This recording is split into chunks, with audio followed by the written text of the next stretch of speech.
Hello everyone, welcome to job Saathi. आज इस video में हम बात करेंगे ग्राम विकास अधिकारी वीडियो विलेज डेवलपमेंट ऑफिसर कैसे बने।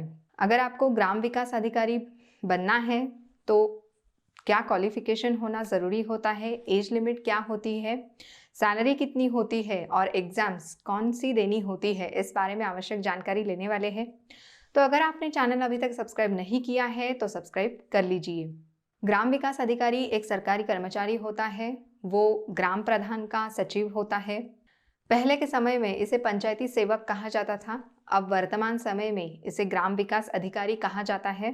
ग्राम पंचायत अधिकारी और ग्राम विकास अधिकारी एक पद के दो नाम है। ग्राम पंचायत अधिकारी पंचायत कार्य विभाग का कर्मचारी होता है और ग्राम विकास अधिकारी विकास मंत्रालय का कर्मचारी होता है। तो अगर आप भी ग्राम विकास अधिकारी बनना चाहते हैं तो हम बात करेंगे एकेडमिक क्वालिफिकेशन के बारे में, मतलब क्या क्वालिफिकेशन होना ज़रूरी होता है। सबसे पहले किसी भी मान्यता प्राप्त बोर्ड से आपको 12th पास होना अनिवार्य है। अगर आप 12th पास नहीं है तो आप ग्राम विकास अधिकारी नहीं बन सकते। सबसे पहले 12th पास होना अनिवार्य है और कंप्यूटर कोर्स भी करना ज़रूरी है, क्योंकि हर क्षेत्र में कंप्यूटर का यूज़ बढ़ गया है, इसलिए कंप्यूटर नॉलेज भी इसेंशियल होता है। कंप्यूटर आना चाहिए, कंप्यूटर का कोर्स इसमें करना चाहिए। तो ये हमने बात की एकेडमिक क्वालिफिकेशन के बारे में। अब बात करते हैं एज लिमिट के बारे में। कैंडिडेट की मिनिमम एज 18 होनी चाहिए और मैक्सिमम 40, मतलब अप्लाई करते वक्त कैंडिडेट की एज 40 साल से कम होनी चाहिए। तो ये हमने बात की एलिजिबिलिटी क्राइटेरिया के बारे में। अब हम बात करते हैं सैलरी की। तो पर मंथ 10,000 टू 40,000 तक सैलरी मिल सकती है। जैसे जैसे एक्सपीरियंस बढ़ता है वैसे सैलरी भी बढ़ती है और कई सारे अलाउंसेस भी मिलते हैं। ये एक सरकारी कर्मचारी ही होता है ग्राम विकास अधिकारी, तो बहुत सारे अलाउंसेस मिलते हैं, जैसे कि मकान मिलता है, मतलब हाउस रेंट अलाउंस मिलता है, ट्रैफिक अलाउंस, ट्रांसपोर्ट अलाउंस मिलता है। 8 किलोमीटर से ज़्यादा अगर आपका ट्रैवलिंग हो रहा है तो वो भी अलाउंस आपको मिलता है। आपके और आपके परिवार के सदस्यों के लिए मुफ्त में चिकित्सा सुविधाएं भी मिलती है और भी कई सारे सुविधाएं मिलती है, जैसे कि फ्री बिजली, फ्री टेलीफोन सुविधाएं मिलती है। अब बात करते हैं सिलेक्शन प्रोसेस की। तो आपको कौन सी एग्ज़ाम देनी होती है। तो एक्चुअली उत्तर प्रदेश कंडक्ट करती है ये एग्ज़ाम, मतलब यूपी द्वारा ली जाती है। और ये एग्ज़ाम जो है 3 पार्ट्स में डिवाइड की गई है। तो फर्स्ट पार्ट में होती है रिटन एग्ज़ाम, सेकेंड पार्ट में होता है पर्सनल इंटरव्यू और थर्ड पार्ट में क्या होता है, फिजिकल टेस्ट, मतलब शारीरिक योग्यताएं जो होती है उसकी जांच करते हैं। ग्राम विकास अधिकारी बनने के लिए कुछ शारीरिक योग्यताओं की भी ज़रूरत होती है, तो उसके बारे में हम बाद में बात करेंगे। सबसे पहले हम बात करेंगे रिटन एग्ज़ाम के बारे में। तो रिटन एग्ज़ाम में आपको कौन कौन से टॉपिक्स पढ़ने होंगे इस बारे में हम बात करेंगे। तो रिटन एग्ज़ाम जो है वो 100 मार्क्स की होती है, जिसमें 30 क्वेश्चंस हिंदी और राइटिंग स्किल्स के ऊपर होते हैं। 20 क्वेश्चंस जो है वो एप्टीट्यूड टेस्ट पर होते हैं।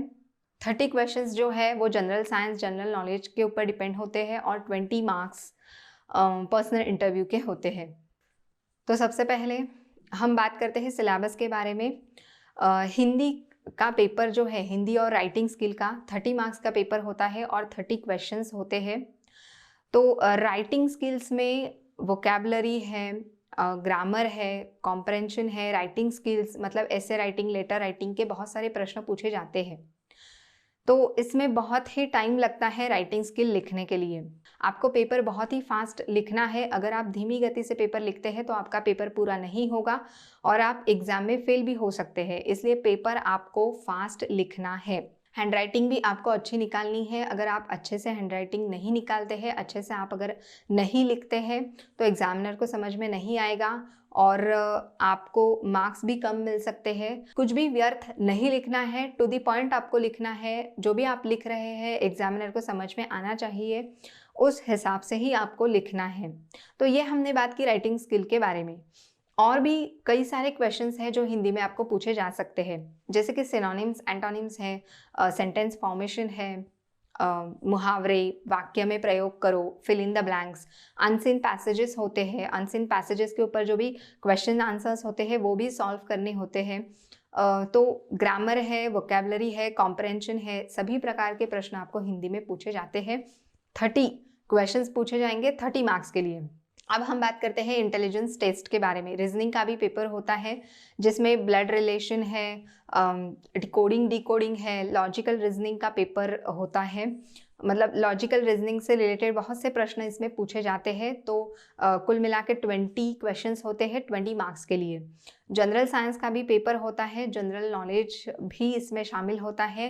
भारतीय अर्थव्यवस्था, राज्य व्यवस्था, पंचायती राज, जैव विविधता, पर्यावरण मतलब एनवायरमेंटल स्टडीज़, और भी कई सारे टॉपिक्स होते हैं। हिस्ट्री, ज्योग्राफी से रिलेटेड बहुत से प्रश्न इसमें पूछे जाते हैं। हर प्रतियोगी परीक्षा में जनरल नॉलेज से रिलेटेड प्रश्न पूछे जाते ही है, इसलिए आपको क्या करना है, जनरल नॉलेज सबसे पहले स्ट्रॉन्ग कर लेना चाहिए। जीके में आपकी पकड़ मजबूत होनी चाहिए। आपको डेली न्यूज़पेपर पढ़ना है, न्यूज़ चैनल आपको डेली देखना है। अगर आप डेली न्यूज़पेपर पढ़ते हैं तो करंट अफेयर से अपडेट भी रह सकते हैं और नॉलेज आपका इंक्रीज होगा। जो भी आप न्यूज़ पढ़ते हैं, इंपॉर्टेंट न्यूज़ होती है, वो आपको नोट डाउन करके रखनी है, क्योंकि एग्ज़ाम के एक वीक पहले जब आप पढ़ाई करोगे तो टाइम भी बचता है। इतने सारे टॉपिक्स आप एक दिन में नहीं पढ़ सकते, इसलिए आपको क्या करना है, नोट्स आपको बना लेने चाहिए।